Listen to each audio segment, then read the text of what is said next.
ప్రభునందు ప్రియమైనటువంటి నా యవ్వన చెల్లెళ్ళు యవ్వన తమ్ముళ్ళారా, మీకు దండం పెట్టి చెప్తున్నా. మనము లోకంలో జీవిస్తున్నాం కాబట్టి యేసు ప్రభు వచ్చేసాడు.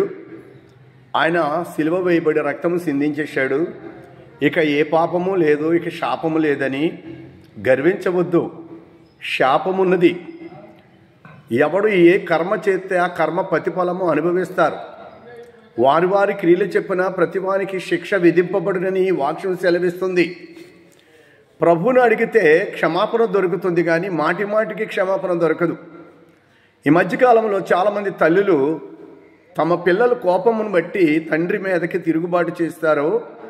ఒక ఆమె అడిగింది, తండ్రిని గెంటాడని, అలా కోపపడి తిట్టాడని. అయ్యా అంటే అప్పుడు నేనేం చెప్పానంటే, ప్రార్థన చేసి చెప్పానన్నమాట. నోవహు కాలంలో నోవహు కాస్త మత్తుడై ఉన్నప్పుడు, మామూలుగానే వస్త్రహీనుడై ఉంటే చిన్న కుమారుడు నగ్నత్వాన్ని చూసినందుకు నోవహు చిన్న కొడుకి శాపం వచ్చింది. అప్పుడు కృప రాలేదు భూమి మీదకి. నిజంగా ఇప్పుడు మనం అదృష్టవంతులం. ఇప్పుడు కృప ఆల్రెడీ భూమి మీద ఉంది. కృప అంటే ఎవరు? యేసుక్రీస్తు వారి యొక్క మహిమగల రక్తం, ఆయన బలిదానం, ఆయన ప్రేమ. కాబట్టి విముక్తి ఏంటి?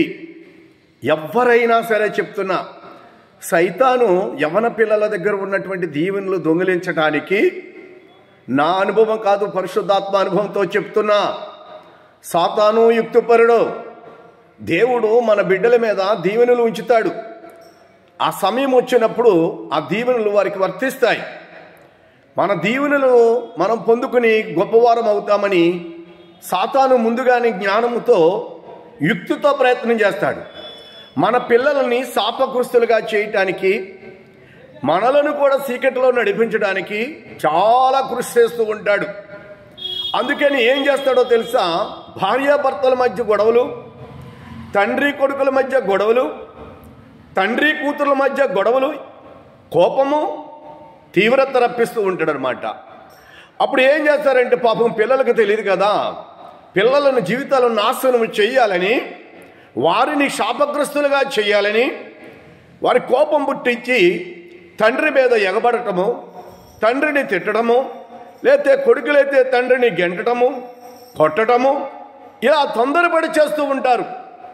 అది వాళ్ళ తప్పు కాదులే, కానీ వాళ్ళలో ఉన్న ఉద్రేకమైనటువంటి అపవాది కలిగించిన తిరుగుబాటు గుణం, దానివలన ఏమొస్తుందంటే శాపం వస్తుంది, గ్యారంటీగా వస్తుంది.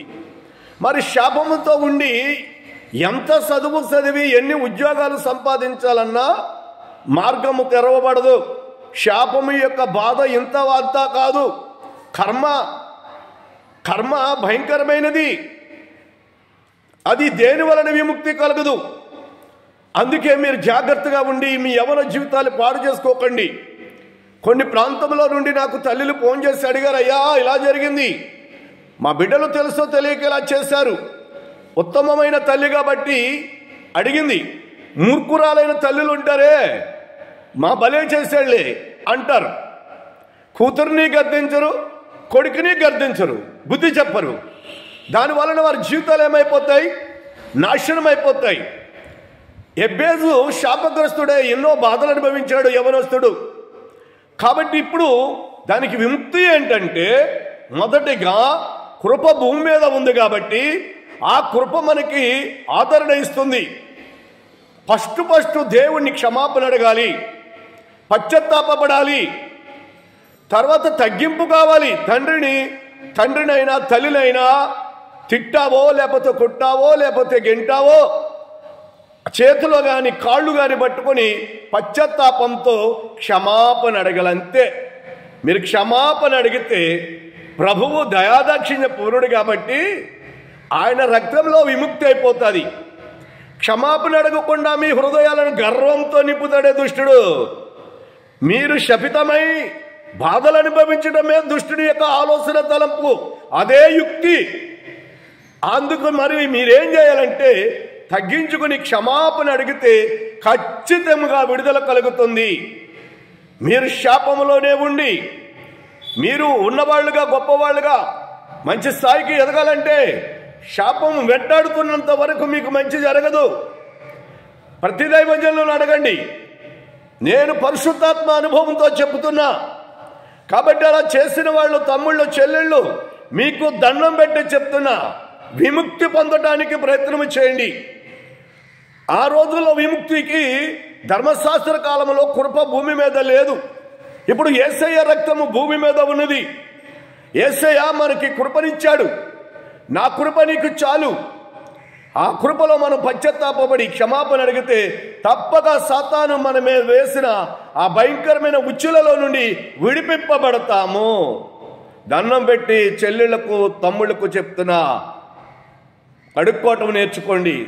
కాలుకు దుమ్మంటుకుంటే కడుక్కుంటారు. అలాగే మీ దోషములు యేసు రక్తములో కడుక్కొని తండ్రికి దగ్గర పశ్చాత్తాపడి క్షమాపణ అడగండి. ఆమేన్.